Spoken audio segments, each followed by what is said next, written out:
Cathedral's daily reflection for Tuesday, the 26th of January. Now, you may well be thinking, who's this chap? Not seen him before. Well, I'm Tim Dakin. I'm an honorary canon of the Cathedral. And since last May, I've been a member of the Cathedral chapter. So, right at the heart of its life, its ministry, and its mission. It's a huge privilege, excuse me, and yes, a very considerable responsibility too. Now, lockdowns have meant that I've not been able to see as much of the cathedral's life as I would like to, but even so, I have seen at first hand some of the inner workings of the cathedral, and to be quite honest, I'm in awe of our staff. Oh, excuse me. There you go, let's have a glass of water. I'm in awe of our staff, both lay and clerical, and all that they've achieved and the challenges that they've met. It's been a year with much to be proud of. Now, I'm not sure if it's merely a coincidence or planned this way by someone with a sense of humour, but today is the feast of St Timothy and St Titus. Now, Timothy, as you know, was a companion of St Paul, probably quite young, who became a leader of the early church. And we have in the New Testament a couple of Paul's letters to him. As a youngster, I loathed the name Timothy. What were my parents thinking of? When my mates at school had names like Steve or Chris that sounded so much more manly, I was stuck with Timothy.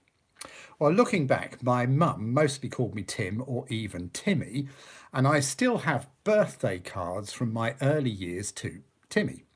When my mum did call me Timothy, it was usually because I was in trouble, and as you might imagine, that happened quite often. My dad mostly just called me son. Well, I've been trying to think of some famous Tims, and the results aren't too promising. There are a few.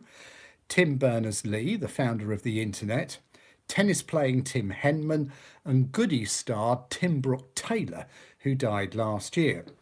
So I turned to Mr. Google for a list of famous Tims, but it was a bit like watching so-called celebrity shows on the telly. I'm looking down the list and thinking, never heard of them.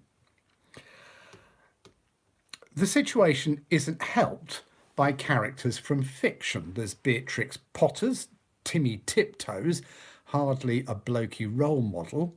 Then there's the wimpy character played by diminutive Ronnie Corbett, the 41-year-old Timothy in the 1980s sitcom Sorry, living at home with his overbearing mother.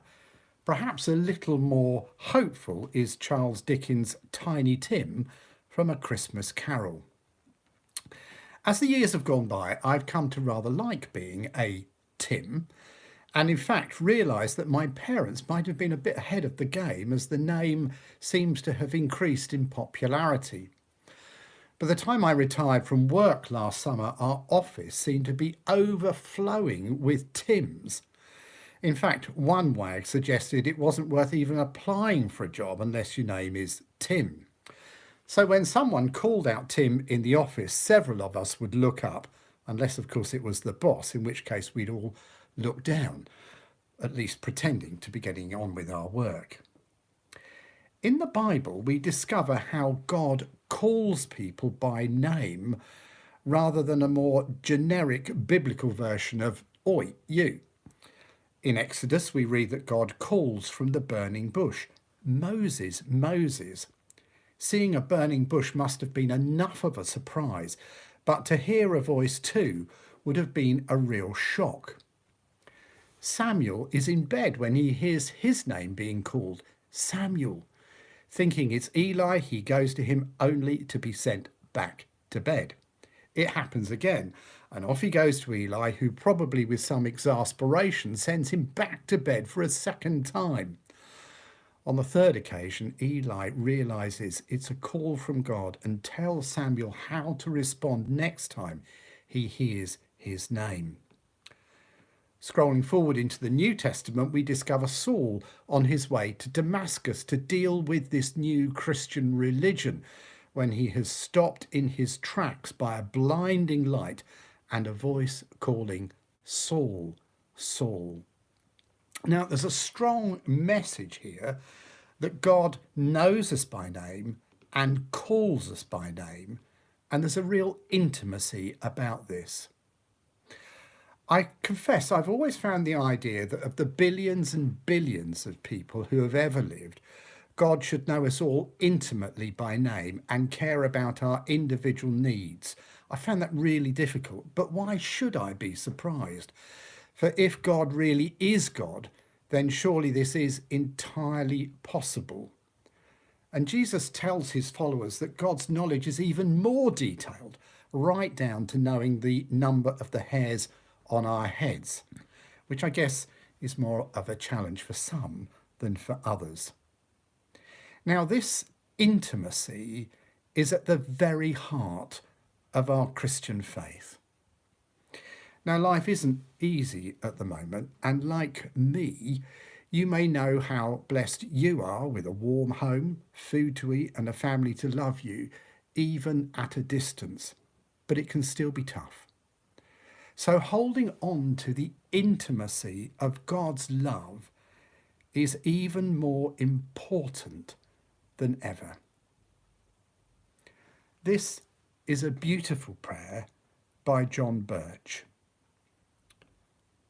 Ever-present God, you walk with us through good times and bad, mountain top and valley deep.